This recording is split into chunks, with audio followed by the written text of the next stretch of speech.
Okay, so this video is the last one in our whole series on solving equations, and in this one we are dealing with square roots. So here we have the square root of x equals 5. Here we have some of that, the square root of x plus 3 equals 7. Now, the complexity of these questions is to start by thinking, okay, what do we really mean?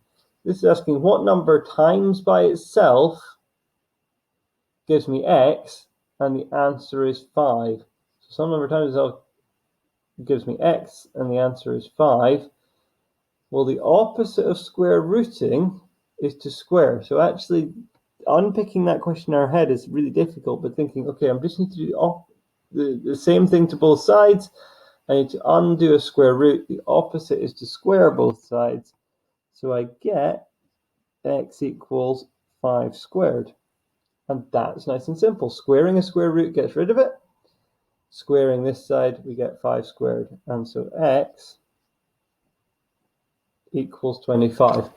So try and keep this nice and straightforward in your head. When you're solving equations, do the same thing to both sides. And when you're undoing something, do the opposite operations. The opposite of square rooting is squaring. And so we can do that to both sides. And it gives us that. Things get a wee bit more complicated over here. Note that the square root covers the x and the 3. And I'm going to do another example in just a second to show you why that's really important. So this is all about order of operations. We're square rooting all of the x plus 3. So the opposite is to square both sides. And if I square both sides, on this side I get x plus 3 back. So squaring a square root gives me back the thing underneath. And we get 7 squared.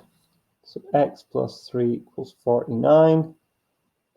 So x equals 46. Now you'll spot I'm not any longer putting little arrows by the side. You can do, if that really helps you feel comfortable, you can keep those little arrows there. But by this stage in solving equations, most people move away from drawing those little arrows. If you want to put them in, no problem at all. Now, instead I'd show you another example. It's really important that we see that this is different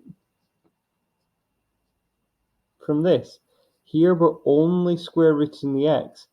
Now, just like a normal equation, we're working backwards through our order of priority. Squaring and square rooting happen to you do your brackets, then you do squares and square roots, then multiplication and division, then addition and subtraction. And remember, I said I work backwards through those processes. So here, because the x plus 3 is inside the square root, it's almost like that's in brackets. So we actually deal with the square root first. Here, the square root's only on the x, and I'm working backwards through my order of operations, so I want to deal with the plus 3 first. Okay, because we're not square rooting the plus 3, let's deal with that first. So here, the first thing I'm going to do is take 3 off both sides, so I get root x equals 4. Now I'm going to undo that square root, so I'm going to square both sides. So I'm going to get x equals 16. And it makes a really important difference which one we're working with. So be careful, look really carefully. Is my square root just over the whole thing, or is it just on the x? Is it over the whole thing, or just on the x? Because it makes a difference. And always reversing our order of operations where possible. Okay, so let's look at a couple more examples and see how we deal with them. So this one, the square root's on the whole thing, so we can square both sides. So we get x minus 9. Squaring 3 gives us 9. Adding 9 to both sides of that, we get x equals 18. Again, the square root's over the whole thing, so we can square both sides.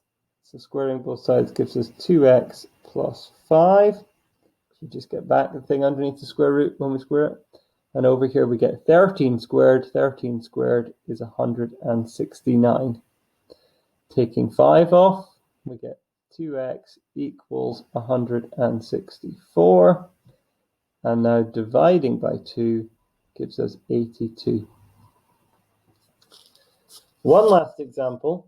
Now this one, super complicated, and we need to be careful. 5 plus 5, I should say, is not under the square root. So my first thing I'm going to do is take 5 off both sides.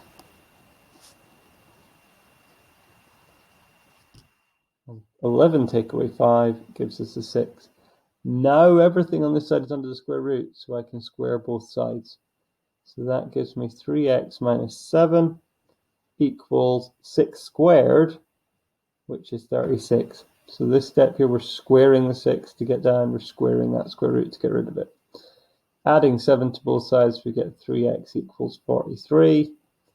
And so x equals 43 over 3. You can write that as a mixed number, you could write it as a decimal. I have no problem with you leaving it as a top-heavy fraction like that. So, new technique, dealing with square roots. The key things, it's a little bit like when you had fractions and you had to work out whether whether number was, the stuff was all over the number or whether you had a bit added on the end. But that is your key idea. Do we have this situation where everything's under the square root, in which case you can square both sides, or do we need to deal with something first and then we can square both sides? Okay, so just always make that little check when you're dealing with the square root, but otherwise knowing that your opposite operation to square rooting is to square. Have a go at the question, see how you get on, and hopefully that makes sense.